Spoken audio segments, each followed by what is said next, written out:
Salut à tous, bienvenue sur la clinique. Aujourd'hui, un invité de renom, Monsieur Tristan Archer, la Révolution française. Aujourd'hui, on va parler de pas mal de choses. On va parler de sa formation initiale chez Lenstorm. Peut-être aussi, tu vas parler d'une petite anecdote de, comment dire, d'apprentissage pendant laquelle on s'était croisés il y a quoi, il y a 13 ans peut-être, 12 ou 13 Ah, ans. belle anecdote, ouais, ouais, très très belle anecdote. Ah, c'est toujours bien quand il y a des hôpitaux qui sont concernés. C'est Et ça. puis, on va revenir sur ta fabuleuse expérience à NXT, lorsque tu as participé au Cruiserweight, au tournoi Cruiserweight à l'été 2016. Et puis, on va parler aussi de ta carrière, de ton actu, les séminaires que tu donnes, et puis plein d'autres petites choses bien, bien appétissantes. Donc, pour ceux qui ne te connaissent pas, je te laisse te présenter brièvement, et puis après, on va rentrer dans le vif du sujet. Alors pour ceux qui me connaissent pas, je m'appelle Tristan Archer ou alors Clément Petiot pendant le CWC, le Cruiserweight Classic. Voilà, je suis catcheur français depuis à peu près 9 ans, 9-10 ans maintenant. J'ai été entraîné par Lance Storm au Canada, puis par Joey Ryan en Californie, donc deux salles, deux ambiances. Euh, voilà, je parcours un peu tous les pays d'Europe. J'ai été aussi catch aux États-Unis en plus de la WWE au Canada. Voilà, que dire de plus? Je suis toujours entier au bout de 10 ans, donc c'est pas mal. Tu n'es plus là, Yann Ok, Colby. ça marche. Alors, est-ce que justement, tu... Comment? Si, je suis toujours là. Non, je suis Ah plus là. bon?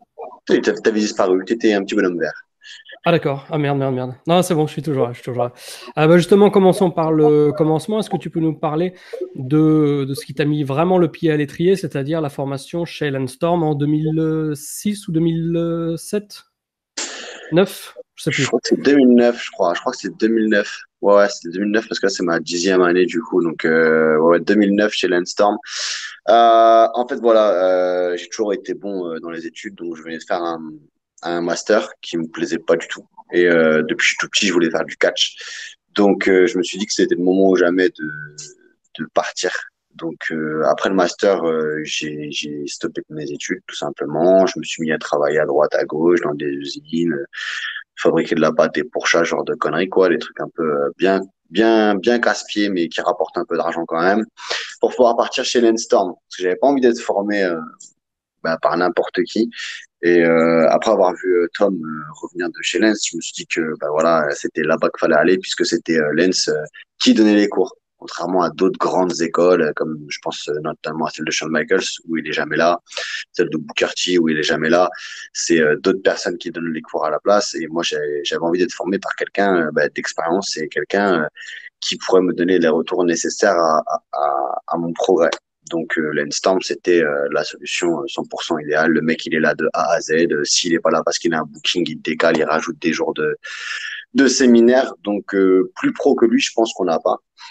Mhm. Donc voilà, j'ai mis les sous de côté. Et puis après, bah, j'ai toujours dépensé dans le voyage, dans le logement, la bouffe, l'entraînement, etc., etc. Ça a été une très grosse dépense d'un coup.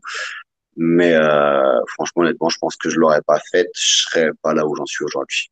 Mhm. Et pendant cette formation, quelles ont été, d'une part, les choses qui t'ont les plus surprises pendant ouais, cet entraînement, et puis aussi, quelles sont de manière générale, qu'est-ce que tu en as tiré, quelles sont les grandes lignes fortes de cette formation et que tu gardes aujourd'hui encore en tant que catcheur au quotidien? Bah, ce qui m'a surpris au début, c'est surtout l'impact en fait des chocs. Parce qu'au début, on se dit, bon, bah, ça va être tranquille, c'est bon, une fois qu'on s'est chuté, on s'est chuté. Mais en fait, quand le corps n'est pas habitué, on a mal à la tête non-stop. Moi, pendant un mois, tous les jours, j'avais mal à la tête. Tous les jours, j'avais pas des vomissements, mais, parce que j'ai jamais vomi, mais vraiment, voilà, tête qui tourne, maux de crâne. Bah, à force d'apprendre à chuter, bah, à force de chuter, on finit par avoir des maux de crâne et c'est non-stop, quoi. Pour être catcheur, c'est vraiment, vraiment, vraiment la base. Quand on y va, on se dit, putain, on va apprendre plein de prises, c'est cool. En fait, on passe notre temps à apprendre à chuter et avec l'expérience, je me rends compte que c'est vraiment ça la base, puisque si on ne sait pas chuter, on se blesse et si on se blesse, on peut plus catcher. Donc ça sert à rien de savoir faire tous les moves du monde. Si t'es pas capable de rester en sécurité dans un ring, c'est compliqué. Après, moi, ce que je retiendrai surtout, c'est la franchise de Lenstorm. C'est un mec qui passe pas par quatre chemins. T'es mauvais, t'es mauvais, t'es bon, t'es bon. Il va te le dire. Il cherche pas à être gentil avec toi juste parce que tu lui as donné de l'argent pour la formation au bout d'un mois et demi. Après, toute la partie physique, puisqu'il va l'arrêter au bout d'un moment. Après toute la partie physique, il va te dire, bah toi, c'est bon, le cardio, l'entraînement, ça va, continue comme ça, t'es sur la bonne voie. Et puis celui d'à côté, si le cardio c'est pas du tout ça, et s'il a pas de condition physique, il va te dire, par contre, toi, clairement, t'as pas le niveau, mets-toi au travail, etc., etc. Et ce que je retiendrai aussi, c'est que Lens nous a dit qu'il n'était pas notre maman, et que dans le catch, on n'aurait pas de maman, et que ça sera à nous, ben, de nous sortir les doigts et de continuer à bosser si on veut avancer. Mhm. Et justement, là, par rapport à se sortir les doigts, parce que j'ai interviewé il y a quelque temps Peter Fischer, que tu connais très bien, Ouais. qui parlait de la grande différence entre les jeunes d'aujourd'hui et les jeunes qu'on avait pu connaître, nous, on va dire, il y a une dizaine d'années. C'est qu'aujourd'hui, ils sont beaucoup plus préparés, beaucoup plus conscients des sacrifices que ça requiert. Et toi, pendant ta formation, est-ce que tu étais confronté, donc, parce que c'était à peu près à la même période, il y a 10 ans et plus, à des gars qui sont venus un petit peu en touriste comme ça et qui finalement étaient confrontés à la réalité du catch et qu'ils ont eu de belles désillusions. Ah, on en a clairement un, il était là, on sait pas pourquoi il était là, hein. Quand il avait pas envie de se lever, il venait pas s'entraîner, il bouffait des pizzas tous les jours, il fumait du shit, mais qui disait, ouais, mais t'inquiète pas, moi j'ai de la famille au Japon, tu vas aller catcher au Japon. Ben, ce mec-là, il s'est pas fait louper, hein. Lens, c'est pas, il l'a pas poignardé parce qu'il peut pas poignarder des gens, mais franchement, honnêtement, au bilan final, le mec, il dit, mais du coup, j'ai de la famille au Mexique, je peux y aller? Il lui a dit, non. Non, mais je peux catcher au Japon? Non. Et non, mais je peux essayer. Non. Si un jour tu utilises mon nom pour te vendre auprès d'un promoteur et que le promoteur vient me voir, je te trouve. J'étais mort de rire. J'étais mort de rire. Non, mais Landstorm, il est vraiment très, très franc, très, très, très, très cash sur ce qu'il pense, sur ce qu'il dit.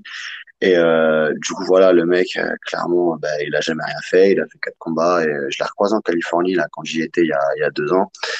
Il était venu sur un show juste pour regarder le show. Il m'a dit, ah non, moi j'ai fait 3, 4 combats, puis je me suis arrêté, tu sais, je préférais me concentrer sur ma famille, sur ce genre de choses.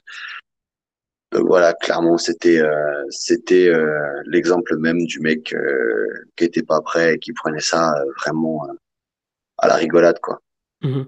Et à l'issue des 3 mois, non, c'est 3 mois chez Lens, hein, c'est ça? Ouais, 3 mois. Ouais.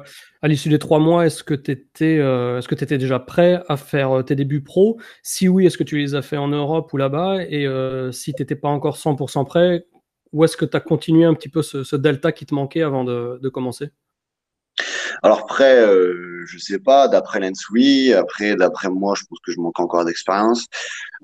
J'ai pu catch au Canada avant de partir. J'avais fait un Rumble et le mec après le Rumble m'a dit, ah, je te veux sur un match avant que tu partes. Donc j'ai fait un match aussi avant de partir.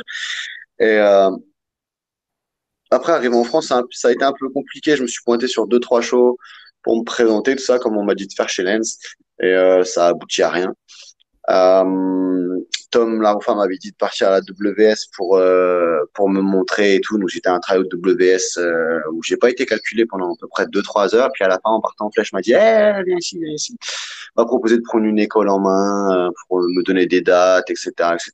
Donc moi, je lui ai clairement dit que non, c'était pas ce que je cherchais. Je sortais moi justement d'une école là il y a quelques semaines que je n'allais pas prendre une école en main. J'avais pas assez d'expérience pour ça et que c'était pas quelque chose qui m'intéressait. Donc d'à peu près août jusqu'à décembre, j'ai rien eu du tout. Ah, j'avais beau envoyer des CV, j'avais beau envoyer des vidéos, tout ça, ça fonctionnait pas. Et j'ai eu la chance d'être à l'époque sur un forum, comme beaucoup de catcheurs de notre génération. Avant, on était sur les forums. Maintenant, tu sais que les catcheurs de maintenant, tu les vois pas sur les forums. Ils y sont pas, ils y vont jamais. Bah, maintenant, c'est Facebook et Twitter, donc ça va. Voilà. Mais nous, on était sur les forums. Et du Ouais. coup, j'étais sur un forum. Et sur le forum, je faisais partie des modérateurs. Et donc, je discutais beaucoup avec les modos. Et il y a un modérateur qui me contacte un jour et qui me dit, ouais, bah, du coup, voilà, nous, on organise un show avec la 2FC. Il nous manque un catcheur. Et j'ai pensé à toi parce que tu viens de chez Storm et tout. Je dis, cool. Donc, je suis booké contre Styx, un Waouh! catcheur anglais. Putain. Ouais, Bon, je sais pas s'il est toujours actif, mais je me souviens que j'étais allé le voir en Angleterre en 2004-2005 et j'étais tellement choqué par ses atémies. Est-ce que tu es passé par là aussi? ah, pas du tout. Il a été Ah, ok. super stop ça avec moi, très très gentil, plein de conseils et tout. Le match est très bien passé. C'était un match, voilà, c'est pas le match du siècle, mais voilà, ça s'est très bien passé. Du coup, sur le show, il y avait aussi Norbert Feuillant qui était booker à N-Catch, il y avait White Storm qui était booker pour la TPW.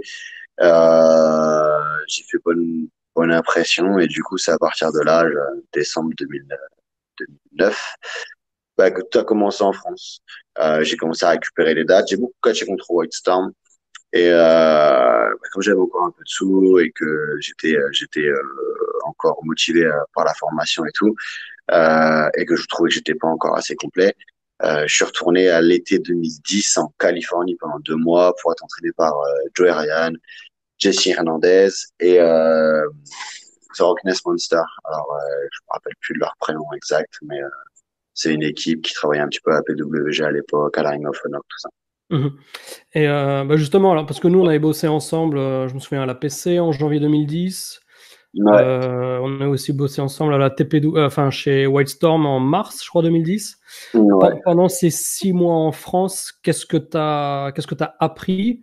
Et ensuite, quand tu es reparti aux US, qu'est-ce que tu as perçu comme différence majeure entre ce que tu as appris en Californie chez Joey Ryan et les autres et ce que tu avais appris un an auparavant chez Lens? Alors, moi, ce que j'ai appris en France, c'est que le public français est pas connaisseur du tout. On y réagit vraiment à l'instinct. Voilà, il suffit d'être un bon face pour avoir des réactions et d'être un bon heel pour avoir des réactions. Alors que quand on va sur un public américain, par exemple, quand je catch à la Mac1, qui est enregistré, diffusé, tout ça, s'ils te connaissent pas, ils réagissent pas. Et ça va assez bizarre parce qu'il y a 10 fois plus de taf à faire pour se faire huer ou 10 fois plus de taf à faire pour se faire applaudir. Mais bon, voilà, c'est comme ça. Et puis, ben, je me suis aperçu qu'en France, il y a des gens qui bossaient à droite. Voilà. Alors, est-ce que tu peux préciser la distinction bosser à droite, parce que c'est peut-être un terme avec lequel Ouais, ceux qui voilà. nous regardent sont pas très familiers. Quand on catch, en fait, on travaille tout le temps à gauche. Si on travaille la jambe de quelqu'un, on va travailler sa jambe gauche. Si on travaille le bras de quelqu'un, on va travailler son bras gauche. Quand on fait des clés de bras, c'est à gauche. Quand on fait des prises, c'est à gauche. La souplesse, je mets mon bras gauche autour de sa tête. Donc forcément, quand quelqu'un met son bras droit autour de ta tête, tu te dis putain, je suis pas du bon côté. Quand le mec attrape ton bras en main blanche avec la main droite, tu te dis putain, mais c'est pas la bonne main. Enfin, c'est plein de choses comme ça. Et c'est vrai que c'est la différence qu'il y avait en France à une époque. Là, c'est quasiment inexistant, hein. Franchement, à part encore quelques promotions. Je pense que la WS, les anciens, sont à droite, mais tous les nouveaux de la WS sont à gauche. Donc c'est Mhm. plutôt bon signe pour nous. Bah, ça nous permet de pouvoir bosser avec n'importe quel international, hein. Franchement, on va pas se mentir, si tu bosses à droite, tu bosses avec personne, quoi, à part peut-être avec les Mexicains, parce que Ouais, j'allais dire les Mexicains ou éventuellement d'autres gars en Californie, peut-être avec les influences. bah, Californie, personne ne Même bosse pas. à droite, quoi. Non, non, non, non, non. Quand ils font du truc avec des Mexicains, ils arrivent à s'adapter, mais après, généralement, ils continuent de bosser à gauche, ils s'en foutent complètement. Et parce que les Mexicains, eux, courir dans les cordes au milieu, servir de la main droite, de la main gauche, ils savent pas, ils s'en foutent. Je pense qu'ils s'en foutent, ils sont sur un autre domaine d'expression, voilà, ils sont moins pointilleux sur les trucs techniques, mais après, voilà, c'est une forme de catch comme une autre. Et, euh, et du coup, qu'est-ce que je voulais dire? Du coup, ouais, par rapport à Lens, la différence, c'est que là, c'était plus spotty, en fait. Voilà, c'est le style californien, faut de la pop, faut des spots, faut que ça explose, faut que ça saute dans tous les sens, faut que ça impressionne, faut que, voilà, et avec Joey aussi, c'est plus la gimmick. Parce que, voilà, on voit où est-ce qu'il en est aujourd'hui. C'est réellement construit un personnage. Le mec, il peut refuser toutes les promotions du monde. Il s'en fout de s'acheter une maison rien qu'avec son merch. À Los Angeles, une maison, c'est pas donné, mais voilà, il a réussi à le faire grâce à son propre travail. Je trouve ça quand même énormissime pour un mec, voilà, qui s'est vu refuser la WWE pendant des années. Mhm. Et pour l'avoir vu à un moment où il s'est pris un refus, ça lui faisait réellement beaucoup de mal. Et pas dépressif, mais tu sens quand même que voilà, ça lui a fait du mal et tout. Mais je pense qu'il s'est servi de cette douleur pour se créer et pour être ce qu'il est aujourd'hui, c'est-à-dire un fantastique homme d'affaires, un mec qui maîtrise son produit comme personne, et qui fait des millions et des millions, enfin peut-être pas des millions, mais qui vit assez facilement et assez dignement son métier de catcheur, ce n'est pas donné à tout. Mhm. Et par rapport à ce côté beaucoup plus spotty de la Californie par rapport à l'enseignement de Lens, est-ce que toi, justement, tu vois pas peut-être une opportunité pas plus facile, mais plus grande de se démarquer en se préservant, justement, parce que moi, souvent dans les reviews, etc., je parle beaucoup de la PWG où bah, c'est le truc le plus spotty du monde. Les mecs, ils essayent de faire des 5 stars avec 300 000 dégagements, des matchs qui font 25 minutes. Mais systématiquement, depuis 5-10 ans, les plus grosses pop de tous les shows, c'est quand les mecs font des conneries, qui font quelque chose qui n'a rien à voir avec des spots et autres. Est-ce que toi, tu voyais cette opportunité dans un cadre, dans un environnement plus spotty? Ouais, bien sûr. Après, moi, j'ai toujours mixé un peu tout. J'aime bien te raconter une histoire et puis te balancer un truc spotty et puis te remettre dans une histoire et puis te refaire un spot et puis placer une connerie. Je sais pas, par exemple, avec Senza, notre spot, celui qui fait le plus réagir, c'est quand Senza, il me crache à la gueule, tu vois. Mhm. Et pourtant, voilà, Senza, il peut faire des shooting stars, il peut faire plein de choses comme ça, mais voilà, c'est le crachat à la gueule, c'est la claque que je lui mets dans le visage, ou c'est des tout petits trucs bidons comme ça qui font que ça pop sale.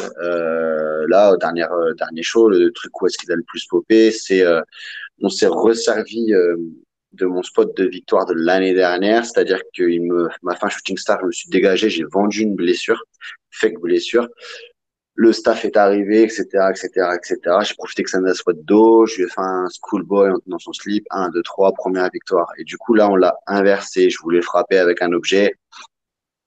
Je me suis retenu parce que c'est quand même mon bro, même s'il est con, même si c'est qu'un petit connard de petit jeune, tout ça. Du coup, je pose le micro, parce que j'avais pris le micro, je pose le micro, il me fait un schoolboy, énorme pop dans la salle, parce que le public APC, c'est le public qui est habitué, qui est là tout le temps à tous les shows, donc il se rappelle du spot qu'on avait fait l'année dernière. Énorme pop dans la salle, dégagement à deux, euh, et voilà, un schoolboy. Donc, il faut être capable, en tant que worker, de se dire, OK, je suis athlétique, mais au final, je suis capable aussi de raconter les choses et d'avoir des pops sur des choses où je prends aucun risque. Mhm. Et justement, alors par rapport à ton expérience à la WWE et NXT plus précisément, en termes de philosophie, ces petits détails de choses qui te font devenir over au-delà des moves et des prises, est-ce que c'est quelque chose d'omniprésent que tu as pu ressentir dans la philosophie là-bas? Ouais, j'ai pas resté très très longtemps. Tu sais, moi, je suis resté une semaine. On était un peu libre de faire ce qu'on voulait du moment que qu'on faisait pas tous la même chose. Bon, on avait Mhm. certains moves qui étaient réservés à certaines personnes. Si quelqu'un faisait un 450, on essayait d'éviter de faire un 450 aussi.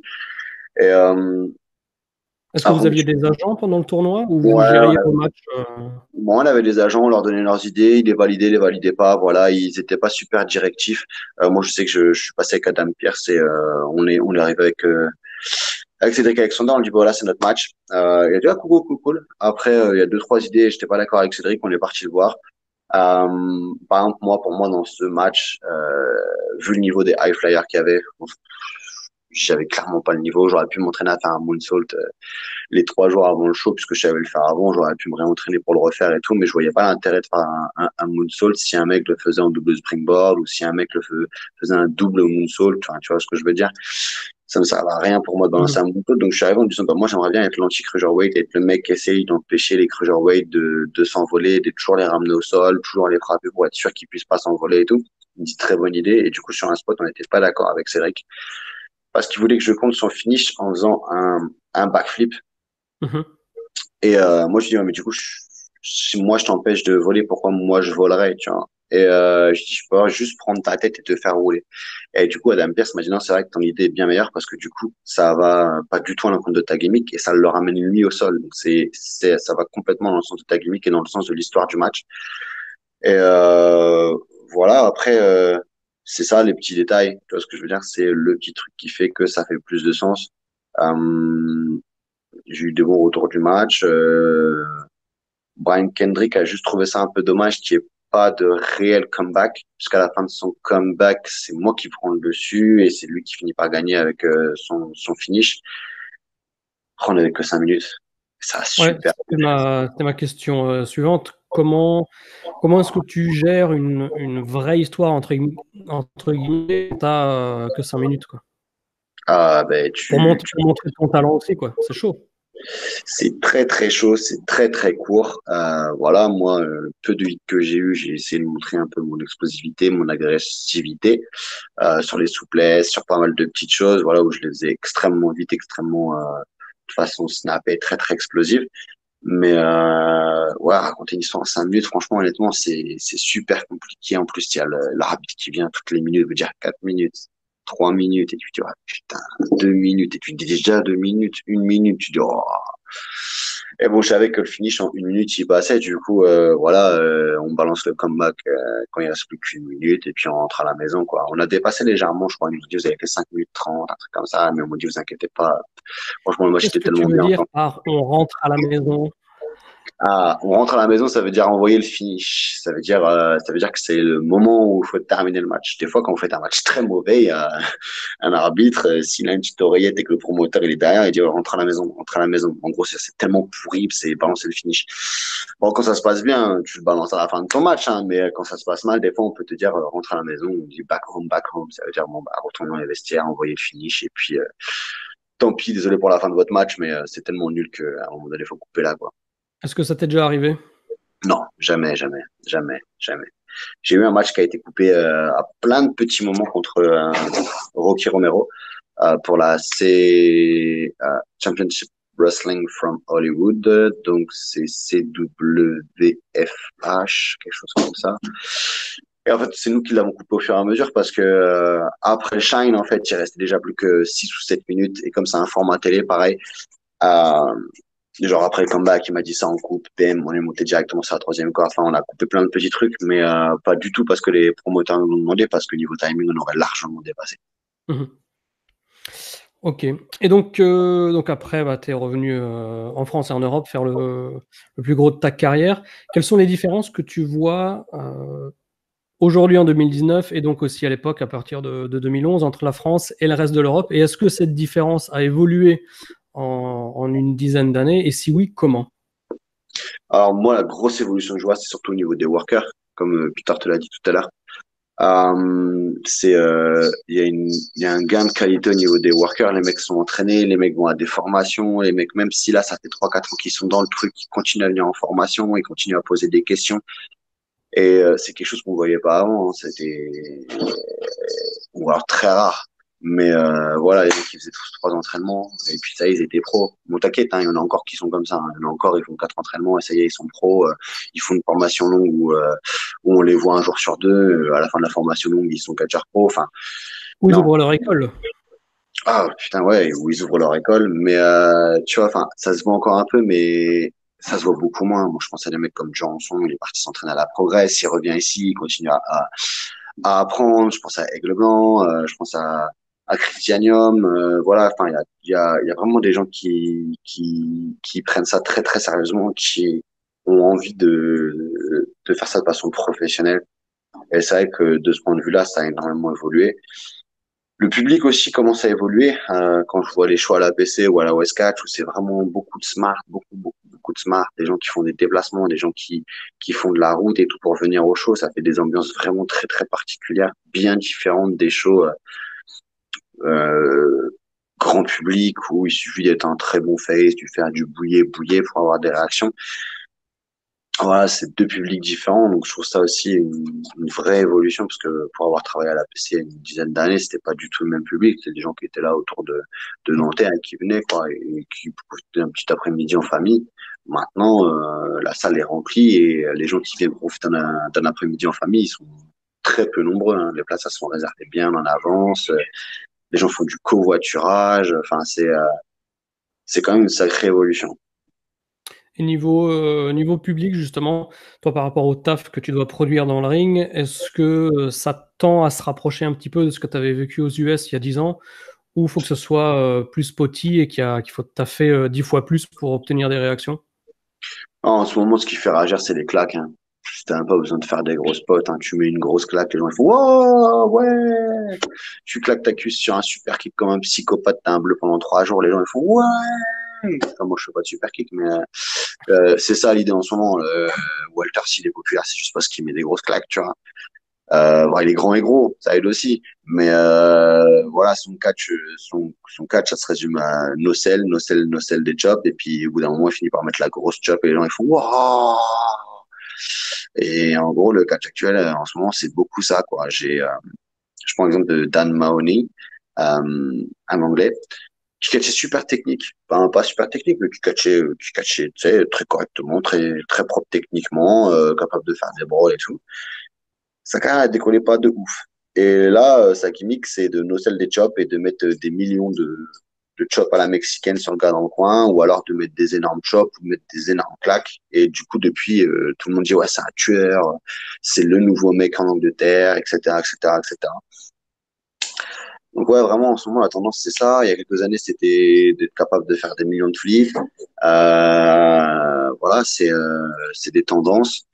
En France, c'est ça aussi, hein, quand plus ça claque, plus c'est machin. Et moi, ce qui m'effraie le plus, c'est que j'ai l'impression que pour que ça marche, faut limite mettre le mec en face de nous en danger, alors Mhm. que on fait du catch. Il y a un Anglais il y a pas longtemps sur mon Facebook qui a posté un truc du genre, c'est la troisième fois en 4 mois que à la fin du show, il y a 2 personnes qui partent à l'hôpital parce qu'ils se sont pris des KO.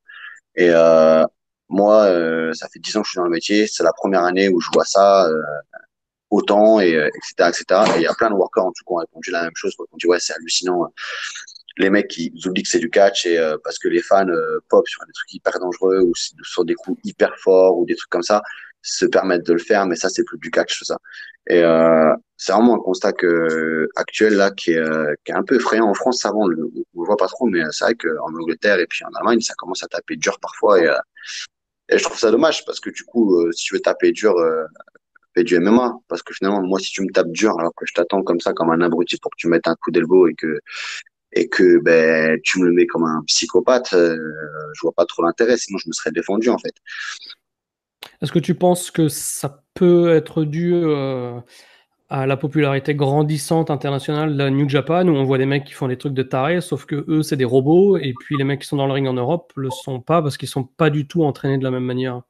Ah bah exactement, moi j'ai catché avec des Japonais, tu les sens pas. T'as l'impression qu'ils vont te démonter, tu vois les prises, tu te dis oh, putain je vais mourir. Et quand ils te le font sur toi, tu sens absolument rien. Et c'est hallucinant. J'ai fait un lock-up avec, je me rappelle plus de son nom japonais. Je l'ai pas senti. J'ai pas senti ses mains se poser sur moi. Il a été à une vitesse incroyable. Ses mains sont venues se poser. J'ai fait wow. Et je me suis dit direct, ah ouais, non, il va falloir que je sois hyper sobre dans tout ce que je fais parce que le mec, c'est clairement sûr qu'il a pas l'habitude d'être touché, quoi. Et pourtant, quand on le regarde visuellement, quand il court avec un running knee, t'as l'impression qu'il vient exploser son genou dans la tronche du gars. Et réellement, il se touche presque pas. Et du coup, c'est là où il y a ce décalage parce que visuellement, tu te dis il touche, t'es un catch européen, tu te dis bon bah ça, je vais faire pareil, je vais lui mettre là, mais ça va être safe, ça va être costaud, mais ça va être safe et tout parce que lui va réussir à se mettre comme ça et tout. Ah, mais ça marche pas comme ça, les gars, les Japonais ils touchent pas en fait. On a Ouais. l'impression d'eux, mais en fait au final ça touche pas. Et c'est ça c'est ça le catch en fait. Vraiment, Je sais c'est ça plus si tu étais là à la Japan Expo 2013. qui avait qui comme invité. Il y avait Kikutaro et il y avait notamment Sekimoto. Ah ouais, j'étais là, Takimoto et puis l'ancien gars de la VVE, non? Oui, oui, oui, oui, oui, ouais, je me Le souviens plus de grand, son là. nom. Ouais. Ouais, moi aussi. Et ouais, quand j'avais parlé avec Boosty, il m'a dit ouais, alors premier après-midi, tu as bossé avec Sekimoto. Je fais ouais, genre Sekimoto là, le gars qui va me briser en quatre quoi. Et exactement comme tu dis, c'est pas une promenade dans le parc, mais en fait c'est là que tu comprends la magie de leur talent. Où tu fais 10 minutes de match et en fait tu te rends compte que le mec, il t'a porté, il t'a pas touché, alors que, comme tu dis, hein, dans l'inconscient, c'est Kimoto, le mec, vaut mieux éviter sa route, tu vois. Hmm. Et ouais, il y a un truc qui coince quelque part, selon moi, ouais, où, comme tu dis, on essaye d'imiter sans avoir eu les bases pour être capable de faire la même chose. Et ça finit avec des mecs qui vont à l'hosto, quoi. Ouais. Ouais, mais c'est souvent ça, hein. C'est souvent ça. Et Sekimoto, c'est vrai que voilà, à part la close line, moi j'ai foncé comme une brute épaisse dans son bras et voilà. Mais j'ai senti sur rien du tout, c'était magique quoi. Et pourtant le ring était stiff, hein. Le ring SPW était super stiff, mais même quand il mettait des body slams, tout ça, j'ai rien senti du tout. C'est hallucinant. Ouais.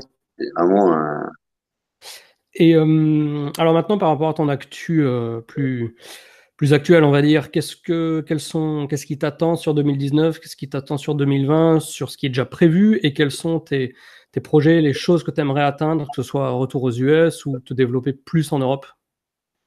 bah, j'aimerais bien un petit retour à la progresse déjà, ce serait sympa parce que j'ai bien aimé le public, j'ai bien aimé le match que j'avais fait là-bas et j'étais très content. Après, c'est pareil, c'est une question de plan, question de budget, question pas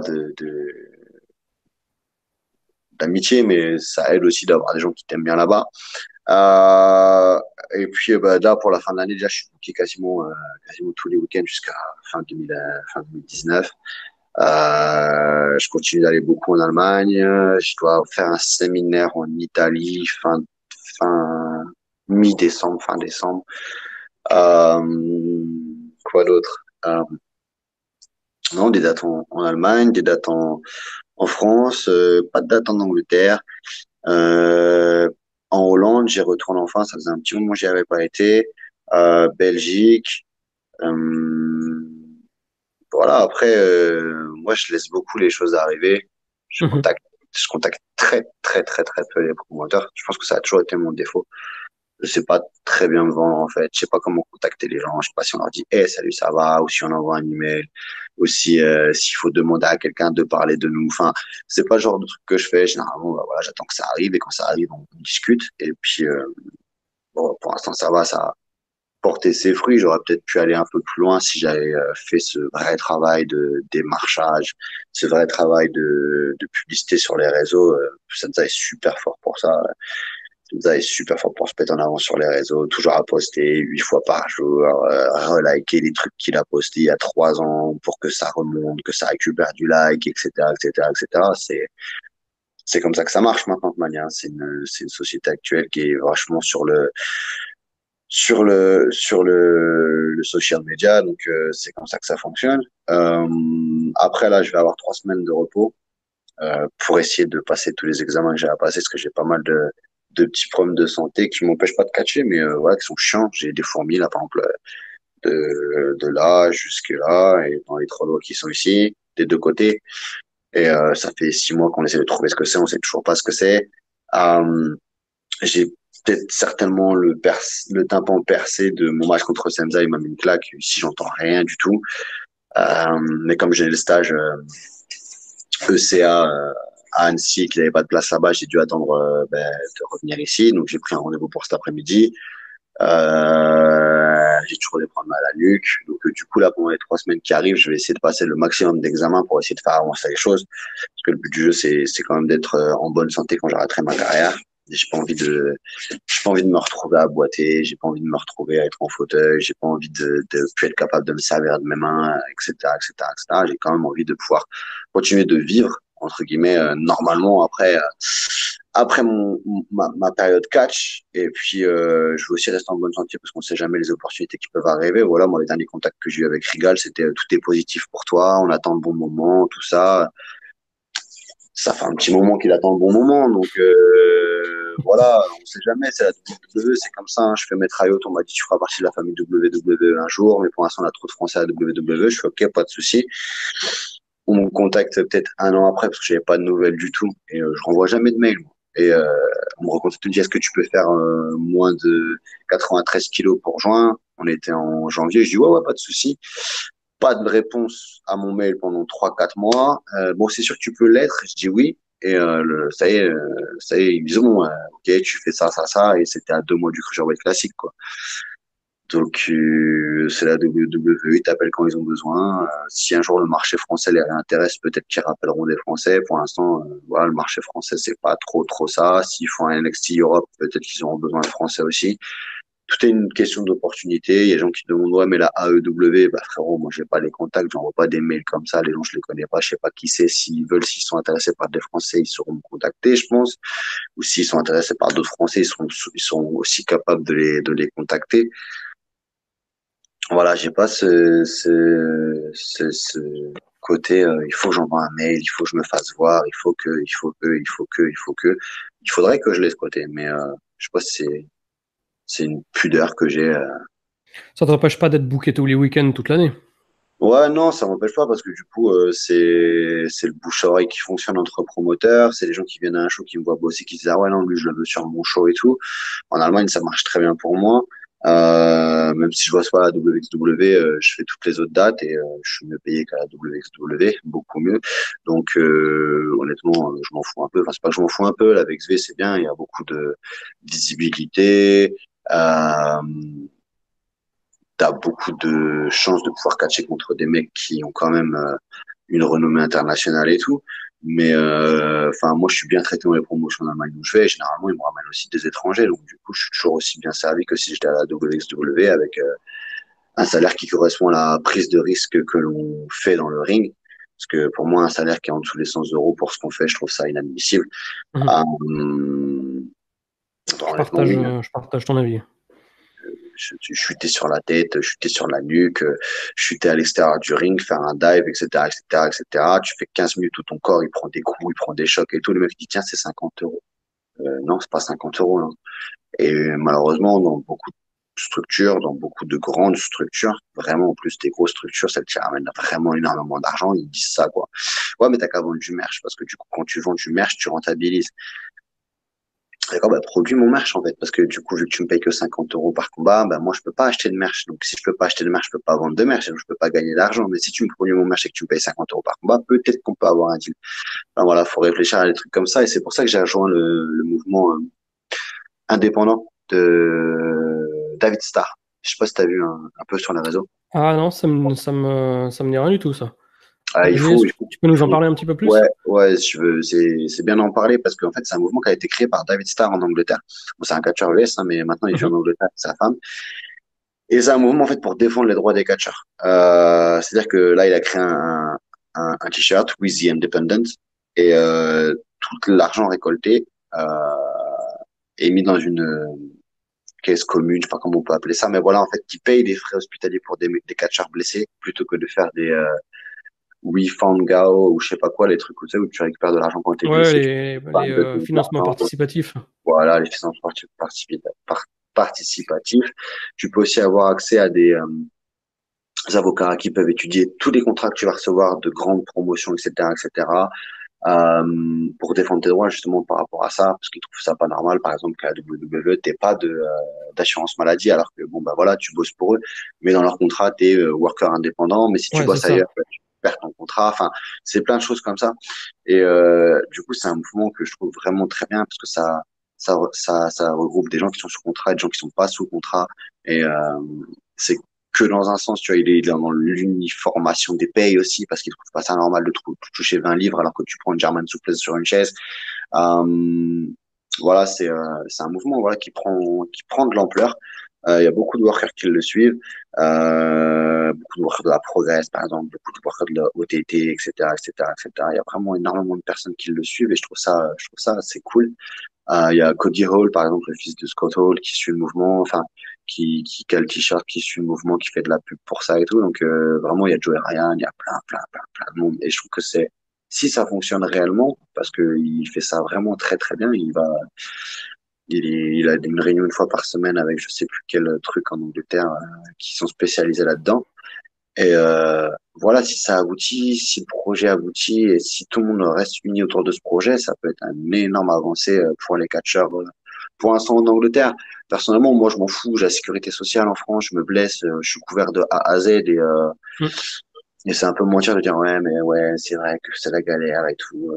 Enfin, tu touches de l'argent quand même quand on a une maladie, donc enfin à un moment donné, moi ça me concerne pas énormément ce truc-là, mais je pense à toutes les autres personnes que ça pourrait concerner. Et c'est vrai que l'égalité des salaires ou être payé à sa juste valeur, c'est vrai que pour moi, c'est un combat assez important parce que le nombre de fois où je vois des mecs, non, mais c'est mon pote, du coup, j'accepte de catcher gratuitement. Je fais, ouais, et puis quand tu seras paraplégique, tu crois que c'est lui qui va venir te torcher les fesses quand tu auras 85 ans, tu vois? Enfin, à un moment donné, faut aussi ouvrir les yeux. Le mec qui dit, ouais, mais t'es un pote, je suis en galère, tu peux pas venir.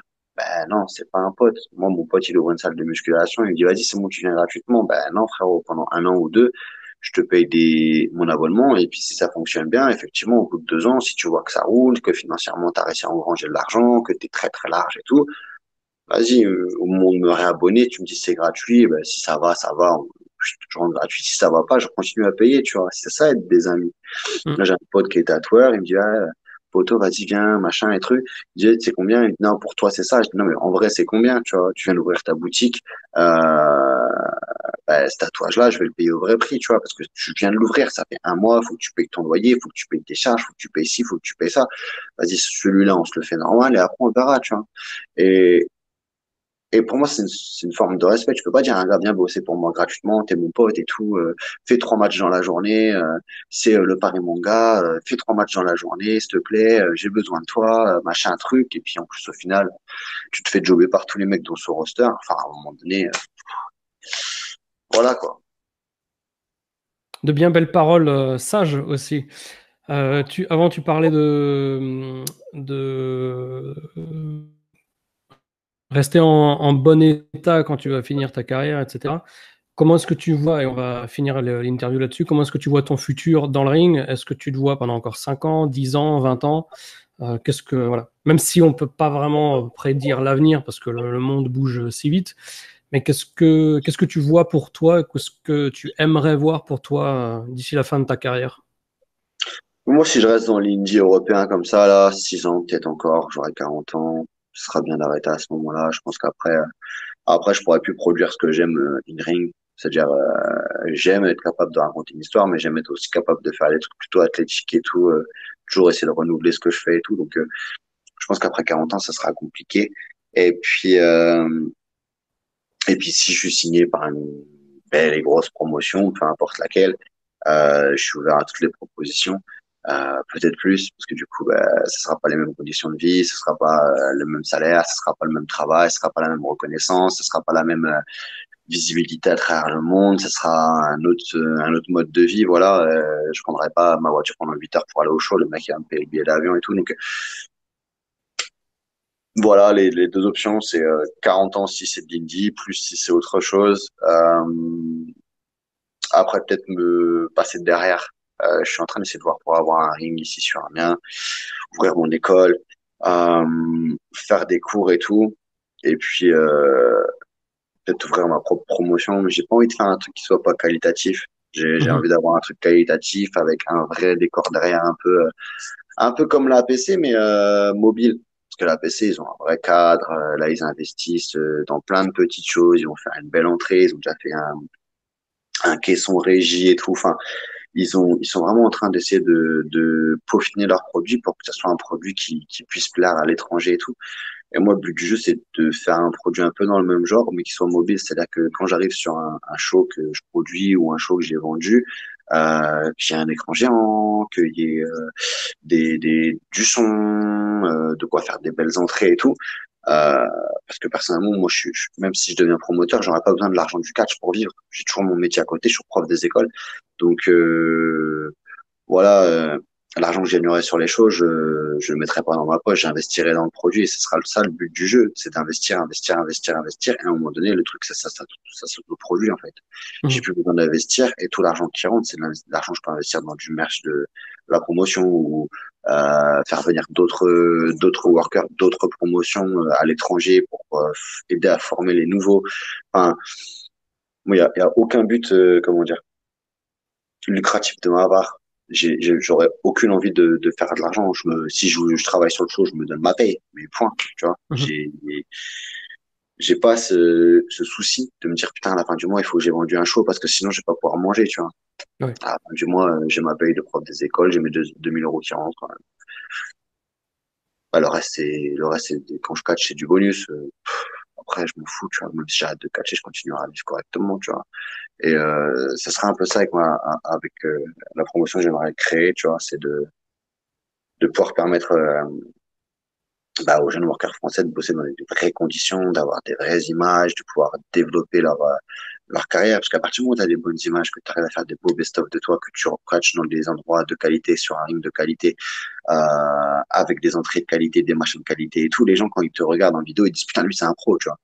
Ouais. Tu peux faire tous les plus jolis moves du monde, là. C'est filmé comme un cochon. T'as une entrée, c'est des boîtes en carton et t'es devant 10 personnes. Le promoteur qui regarde ça, même si t'exécutes tous tes moves de la façon la plus parfaite au monde, que tu vends super bien, etc., etc., le mec qui regarde ça, le promoteur à qui tu regardes ça, il regarde même pas. Parce qu'il dit, oh, c'est de la merde, il catch à la campagne, c'est un truc tout pourri. Qu'est-ce que je vais m'emmerder à prendre un mec comme lui, quoi. Bah, c'est exactement comme le catcheur, enfin, le personnage du catcheur, quoi. La musique, l'entrée, la tenue, tout l'habillage, ça va être primordial avant même de se poser la question, qu'est-ce que je vais faire comme prise, quoi. C'est ça. C'est exactement ça. Voilà. Bah, écoute, Tristan, merci pour l'interview. Mais de rien. Est-ce que tu veux conclure avec un dernier petit mot pour les abonnés de Wrestling Clinic? Bah, je suis désolé, je suis un peu déçu. Je pensais que mes chats me sautaient dessus. Je voulais vous présenter mes chats, mais bon, ils sont pas venus. Bah non, merci à toutes les personnes qui suivent le catch. Même si vous n'êtes pas fan de moi, si vous êtes fan d'un autre catcheur français, d'une promotion, peu importe, à partir du moment où vous êtes derrière un show de catch français ou derrière un catcheur français ou derrière une émission de YouTube réalisée par des Français ou peu importe, voilà, c'est des choses qui font avancer le catch en France. Euh, je sais que ça peut paraître bizarre, mais sans vous, on ne serait pas là et sans nous, vous ne serez pas là non plus. C'est une relation qui est un peu comme ça, fusionnelle, qui fait que plus vous êtes nombreux derrière, que ce soit derrière les écrans ou sur les shows de catch, ben, plus nous, ça nous permet de prendre notre envol et de développer notre caractère et de grandir. Voilà. Donc, merci à vous pour tout ce soutien. Merci à toi, Yann, de m'avoir invité sur ta vidéo sur ta chaîne. Et puis peut-être à bientôt si vous dépassez sur les shows de catch français parce qu'il faut venir, il faut acheter du merch très cher, toujours. Et donc justement, Tristan, pour ceux qui aimeraient te voir en action sur le ring d'ici la fin de l'année, en France, éventuellement en Allemagne, hein, pour les frontaliers qui vivent près de l'Allemagne, de la Belgique, de la Suisse, voire des Pays-Bas s'ils veulent faire un petit peu de route. Voilà, balance-nous tes dates, comme ça on verra où est-ce qu'ils pourront admirer tes triceps. Alors, le samedi 14 septembre 2019, je serai à la COW en Allemagne. Le dimanche 22 à la Westcatch, peut-être, possiblement, c'est en option pour l'instant. Le 28 à la Wrestling Cult. Le 29, c'est un show privé, c'est sur la région parisienne. C'est pour une énorme boîte de musique. Enfin, ils produisent des artistes musicaux et tout. Donc c'est privé, c'est dommage. Mais je pense que ça va être sacrément bien packagé. Ça va être très joli à voir. Le 5 octobre, je suis à la PWS en Hollande. Le 12, je suis à GWP en Allemagne. Le 19, non, on est passé en octobre. Le 19 octobre à la COW. Du 21 au 25, je ferai un stage à l'école de catch Aya. Donc, si vous voulez vous inscrire aussi, n'hésitez pas à aller contacter Stéphane Nogues, lui dire que vous venez de ma part, que vous avez vu mon message et que du coup, ça vous intéresse de suivre la formation longue. Donc, il y a déjà 8 ou 9 places qui sont prises déjà pour le stage du mois d'octobre, mais n'hésitez pas à contacter. Je pense que jusqu'à 12, 13 personnes, ça va. Un peu plus, je prendrai quelqu'un pour entraîner avec moi parce que je pense qu'au-dessus de 12 personnes, tu peux pas être efficace avec des gens. Quand tu fais un stage et que tu es le seul enseignant et que tu as 25 élèves, je pense pas que tu leur apprennes grand-chose. Show de catch directement le 26 à Aya Catch à Lyon contre Tucker. C'est la seule date que je connais, avec le seul adversaire que je connais. Et Tucker donc a participé au tournoi UK Tournament et qui est actuellement catcher NXT UK. Voilà. Novembre, COW en Allemagne. 16 GHW en Allemagne et je crois que le 23-24, c'est là où je fais mon stage en Italie. Donc, ça serait en Italie le 23-24. Voilà pour les dates de septembre, octobre, novembre. Ok, bah écoute, merci beaucoup. Merci à tous d'avoir regardé la vidéo jusqu'au bout, parce que si vous entendez cette phrase, c'est que vous avez été très fidèles. Donc merci à tous. N'hésitez pas à rejoindre comme d'hab Wrestling Clinic @Wrestling Clinic sur Twitter. N'hésitez pas à vous abonner à la chaîne, cliquez sur la petite cloche pour recevoir les notifications et ne rater aucune mise en ligne. Et puis moi, je vous retrouve très bientôt pour de nouveaux épisodes. D'ici là, vous savez qu'il vous reste pas grand chose à faire, si ce n'est garder la passion et regarder du catch 24 heures sur 24. Allez, ciao ciao.